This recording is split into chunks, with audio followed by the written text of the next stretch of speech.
Seja muito bem-vindo ao Ouro Porco, um canal de dois amigos que tem muito para falar e pouco a acrescentar.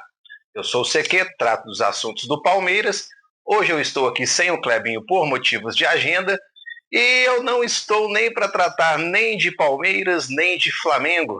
Esse canal trata geralmente dos dois clubes, mas hoje os dois times jogam, mas nós viemos tratar do assunto do momento, né? A gente não escolhe o assunto, o futebol está aí com diversos assuntos para a gente, e hoje o assunto que está aí pipocando, né, na mídia é o assunto da questão das apostas envolvendo um dos jogadores do Flamengo, que é o Bruno Henrique. E aí a gente está aqui para trazer algumas questões com relação a esse caso, a outros casos, a relação das apostas aí, né, com os torcedores. A gente vai fazer um breve vídeo aí sobre toda essa situação. Bom, a primeira coisa que a gente tem que falar aqui é que o objetivo do Ouro Porco nesse vídeo não é condenar ou passar pano para o Bruno Henrique, nada disso. Isso a justiça que vai dizer o que aconteceu, né? O fato, o que nós temos até agora de fato com relação a esse caso, né? A gente já sabia desse caso desde o ano passado, né? Vários envolvidos, aí, inclusive a família do Bruno Henrique, né? Irmão, cunhada, primo, estavam envolvidos aí com relação a apostas, outros amigos também, parece que do irmão dele, então tiveram celulares apreendidos, já tinha uma investigação em andamento, e ontem, né, foi publicado que o Bruno Henrique e mais 9 pessoas foram indiciadas de fato no caso, ou seja, a PF, a Polícia Federal, ela viu ali indícios para que o Bruno Henrique ele fosse levado a denúncia ao Ministério Público, né? Ou seja, então, o que nós temos até agora foi um indiciamento do Bruno Henrique e outros envolvidos. A bola agora está com o Ministério Público, que pode ou não oferecer denúncia, né? Se oferecer denúncia, aí vai para a Justiça do Distrito Federal, o juiz vai decidir se ele vira réu ou não, e a partir daí tem um julgamento. Uma outra questão envolvendo apostas, né, que é sempre muito polêmica, são questões morais, questões éticas, questões de ordem econômica, vícios, né? São várias situações que são muito complexas, então a gente também não pretende abordar nesse vídeo, né? Aí mereceria uma pesquisa mais ampla, uma discussão mais ampla, e esse vídeo não terá essa capacidade neste momento. É inevitável, né, quando a gente vê essa questão do Bruno Henrique, da gente relembrando de alguns outros casos, né, que a gente sabe, né, aqui no Brasil principalmente, a gente tem uma questão muito nova para a gente, que é essa questão das casas de apostas, né? Lá fora isso é mais comum, inclusive eu me lembro de mais jovem, a gente sempre criticar algumas questões com relação a casas de apostas, se não se manipulava, se não manipulava alguns jogos. Aqui no Brasil, antes mesmo de existirem as casas de apostas legalizadas, né, e agora já regulamentadas desde o ano passado, a gente sabe que já tinha alguns funcionamentos de casas de apostas de maneira clandestina. Lá em 2005 a gente teve o caso da máfia do apito, né, que foram 2 árbitros, se não me engano, aliciados, e teve ali alguns jogos do Campeonato Brasileiro que inclusive tiveram que ser refeitos, né? Depois veio à tona alguns jogos que tentaram ser manipulados e não conseguiram. Era uma outra situação naquela época, né? Além da não regulamentação, da não ser legalizado, né, esse tipo de apostas no Brasil, ainda teve a questão que naquela época, em geral, a tentativa era de manipulação de resultados, né? Então você apostava em resultados. Então era muito difícil, muitas vezes, que o juiz conseguisse manipular o resultado da partida, né? Eu me lembro, teve, na época da investigação, né, teve um jogo, acho que o Edmundo estava jogando pelo Figueirense, e aí tinham comprado uma derrota do Figueirense, mas o Edmundo foi lá e acabou com o jogo. Se eu não me engano, também teve um jogo Corinthians e Santos, onde foi comprada uma vitória do Corinthians, mas aí parece que era o Santos do Robinho, do Giovani, e os dois também destruíram o jogo, e o Santos acabou ganhando aquela partida, mas tiveram alguns jogos que foram bem executados. Hoje em dia, a questão das apostas são muito mais amplas, né? Você pode apostar em várias coisas diferentes, em escanteio, em cartão amarelo, cartão vermelho, número de gols, enfim, são possíveis vários tipos de apostas. E agora você, né, teve essa possibilidade, pelo que a gente está vendo, tanto fora do país quanto aqui, explodindo casos, né, de jogadores envolvidos aí em manipulação. manipulação esportiva, não manipulação de resultado, mas manipulação esportiva, né? Forçando cartões, ou fazendo gol contra, ou cedendo um escanteio a mais, enfim, aí as possibilidades são muitas, né? Desde que isso acontece no Brasil, né? Desde que se tornou legal fazer as apostas no Brasil, acho que o maior caso, né, de jogadores envolvidos a gente viu numa investigação em 2023, né, que acabou punindo ali 22 jogadores no total. Chamava a atenção, tinha jogadores do Cruzeiro, jogadores do Fluminense, jogadores do Santos, que estiveram envolvidos. Alguns foram banidos do esporte, não podem mais exercer a profissão. Outros foram punidos por 1 ano, outros por 2 anos, né? Alguns já voltaram a jogar, outros ainda não.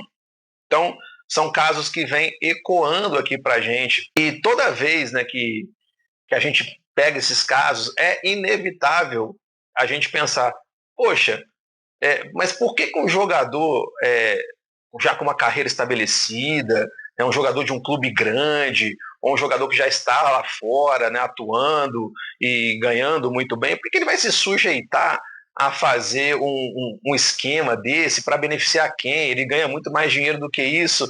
E aí são questões que é impossível da gente responder, né? Eles fazem o que podem, querem ajudar alguém, né? Ou acham que podem fazer, que não tem problema nenhum, não vê ali alguma questão nem moral, nem ética, nem criminal com relação a isso. É impossível da gente saber o que se passa na cabeça de cada atleta que aceitou participar disso, né? Então, nesse vídeo de hoje, assim, eu venho trazer uma reflexão que não é essa exatamente do porquê que isso acontece, né? Porque é fato que acontece. A gente tem aí alguns casos já comprovados. Esse do Bruno Henrique ainda está em investigação, assim como outros, né? O Flamengo enfrenta hoje mesmo, nessa quarta-feira, o Juventude. O Juventude tem o caso do Enio, que é um caso de um jogador que também está ali em investigação com relação a uma suposta manipulação também. Mas a gente tem casos de brasileiro, inclusive fora, né, do país. Você tem o caso do Luiz Henrique na Espanha, né, onde ele é réu, e você tem o caso também do Paquetá, que já está em julgamento, inclusive lá na Inglaterra. Poderia ter sido julgado já, mas foi adiado, parece que deixaram para o final da temporada, e é onde ele pode ser ali punido. Não sei quais serão as punições dadas, mas ele pode ser punido. Nós temos vários jogadores europeus, inclusive, punidos, né? O Tonali, italiano, perdeu Eurocopa por conta de punição, né? Se não me engano, 1 ano de punição também. Então a gente tem esses casos por lá. Então chama muita atenção, porque jogadores que têm essa carreira fazem isso, né? De qualquer maneira, a minha questão é qual é a relação das casas de apostas, nessa questão das apostas, com os torcedores, né? Como é que isso está mudando a relação entre o torcedor e o esporte que ele tanto ama. E o que a gente vê muitas vezes nessa questão das apostas é que você muda a relação mesmo. Por exemplo, era uma coisa impensável, mas torcedores, às vezes, de um clube comemoram um benefício para o rival, né, um resultado positivo para o rival, ou alguma coisa do tipo, se aquilo lhe beneficia em apostas, né? O que seria impensável em outros tempos, né? Sei lá, um palmeirense comemorando o gol do Corinthians, ou corintiano comemorando o gol do Palmeiras, né? Isso era impensável em outros tempos. Agora você já vê questões muito complicadas, né? Torcedores, né? Não torcedores só, mas o público que faz as apostas, não são só torcedores. Muita gente não tem uma relação com o futebol, não torce e participa também das apostas como uma maneira ali de tentar ganhar dinheiro, enfim, né? E você vê uma cobrança, inclusive, já em jogadores por conta de alguma jogada, alguma coisa ali que não concretizou uma aposta. Sei lá, o jogador perdeu um gol e a pessoa tinha apostado naquele resultado, e você vê assim, alguns jogadores sendo cobrados não pela atuação dentro de campo, não por ter defendido, ter errado, mas por ter simplesmente não concretizado uma aposta, né? Então você tem a questão assim, às vezes se comemora, se dá mais valor a um escanteio a mais, porque aí bateu lá o número de escanteios que você apostou, do que a emoção do próprio jogo. O jogo bonito, ele passa a ter pouca importância. O importante é acertar ali determinadas odds que você fez ali, né? Então, atualmente, E aí, além disso, né, a gente fica também preso numa paranoia sem fim, achando que tudo é esquema de aposta. Então, de vez em quando, né, qual torcedor que nunca ouviu, esse lance aí tem cara de ser aposta, tem cara de ser manipulação. E aí a gente vê, às vezes, o jogador furou, sei lá, hein, ou jogou para escanteio do nada, e aí ou, né, um cartão amarelo besta, aí já fica preso numa paranoia sem fim, pensando se aquilo tem fundamento, se não tem, se é aposta, se não é. Agora, né, no sábado, no último clássico, né, Palmeiras e Corinthians, logo na saída do jogo, o Depay, né, do Corinthians, dá um bicão para lateral, e a primeira coisa que eu ouvi, né, num grupo de Palmeiras, isso aí é esquema de aposta, hein?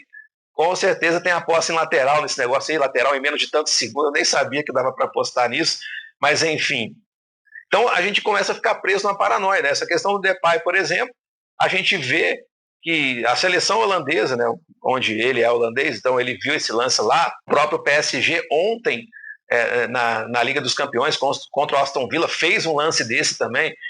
Isso talvez diga mais sobre a mediocridade do futebol hoje em dia do que uma relação com apostas. Mas por conta disso, a gente acaba preso mesmo numa paranoia. Né? Tem muito torcedor mesmo começando a ficar descrente, porque você já tem uma arbitragem que é ruim. Você agora tem cada vez mais esquemas aí de apostas. Tudo bem que muitas vezes é cartão amarelo, são coisas que às vezes não influenciam no resultado. Mas daí dá margem para o torcedor pensar que isso pode ser também, pode vir a ser uma manipulação de resultado em algum momento, por que não? Então, a gente fica preso mesmo, né? E tem mudado a cultura do futebol, a gente fica muito mais hoje preso em scouts também por conta disso, né? Quantos escanteios são cedidos no jogo de tal time, a gente vê muitos desses números assim, e é uma questão que pro jogo em si, né, cara, é muito ruim, né? Essa relação do torcedor com o esporte, o futebol, que para mim é o maior esporte do planeta, eu sei que para outros não, mas para mim é muito complicado. Mas para a gente também não deixar, né, de falar uma questão, né, do próprio Bruno Henrique, forçar cartão amarelo, gente, é uma situação que a gente vê há anos no futebol, né? Às vezes o jogador ele vai ter um jogo importante e aí ele força um cartão amarelo no jogo anterior para ele poder não correr o risco de estar punido no jogo mais importante. Então, quando você olha para aquele campeonato de 2023, o Bruno Henrique ele foi punido num jogo contra o Santos, né? Então essa suposta manipulação de cartão amarelo foi no jogo contra o Santos. Depois o Flamengo viajaria a Fortaleza para enfrentar o Fortaleza e já na rodada seguinte teria o Palmeiras, né? E ali Flamengo, Palmeiras ainda disputavam o título de 2023, né? O Botafogo também estava disputando, enfim. Então, é claro que ali se houve a forçação de barra por um cartão, foi a questão do jogo. Mas aí vem as conversas com o irmão dele, né? Os prints estão aí na internet, você consegue ver, né, só digitar aí no Google, rapidamente vai aparecer várias reportagens sobre isso, e você consegue ver os prints das conversas com o irmão dele. E aí, por essas conversas, a Polícia Federal entendeu que o Bruno Henrique participou de um esquema para beneficiar os apostadores, né? Incluindo o próprio irmão. Então aí que está o grande problema. Se fosse só o forçar o cartão amarelo para ficar fora de um jogo, polêmica zero. Mas o grande problema é isso, e aí a gente sabe, gente, casa de apostas não tá para perder dinheiro. Então eles investem muito dinheiro nessas prevenções de fraudes, né? Então eles identificaram esse volume atípico de apostas, como em outros vários casos, e aí, né, até tem uma fala do irmão do Bruno Henrique com relação a dinheiro retido, né, que não liberaram o dinheiro da aposta que ele ganhou, e aí, né, chamaram a atenção e daí surge a investigação. Então, se ele participou ou não, né? Apesar dos prints parecerem que ele participou, né, gente? Print é claro que é um elemento, mas não é prova cabal. Aí carece de uma investigação de outros elementos que aí a gente aqui no Ouro Porco não tem como fazer. Isso é com relação agora ao Ministério Público, eles que tem que decidir ali qual foi a participação do atleta nesse caso. De qualquer maneira, né, é muito triste, é o esporte que a gente tanto ama e é muito ruim vir aqui falar dessas questões quando a gente poderia estar aqui hoje falando, por exemplo, de um Inter e Palmeiras, que pode ser um jogaço, né? Dois clubes que prometem aí brigar pelo brasileiro, ou o próprio Flamengo Juventude, né? Que a gente falaria aqui também, mas a gente tem que falar desse assunto. Surgindo mais informações, novas informações sobre esse caso, o Uruporco vai trazer, e muito possivelmente outros casos estourarão, e aí a gente vai também tratar aqui. Gente, se vocês chegaram até aqui, muito obrigado. Curta, comente no vídeo, a gente interage sempre, né? A gente vai ter aí a rodada do Brasileiro, então a gente deve fazer um pós-jogo ali também na quinta ou na sexta-feira com relação aí aos jogos dessa quarta-feira, onde jogam Palmeiras e Flamengo. Muito obrigado sempre aí, a gente continua crescendo pouco a pouco. Nos sigam também das nossas redes sociais, a gente tem o TikTok, o X e o Instagram, @Uruporco. Muito obrigado e valeu!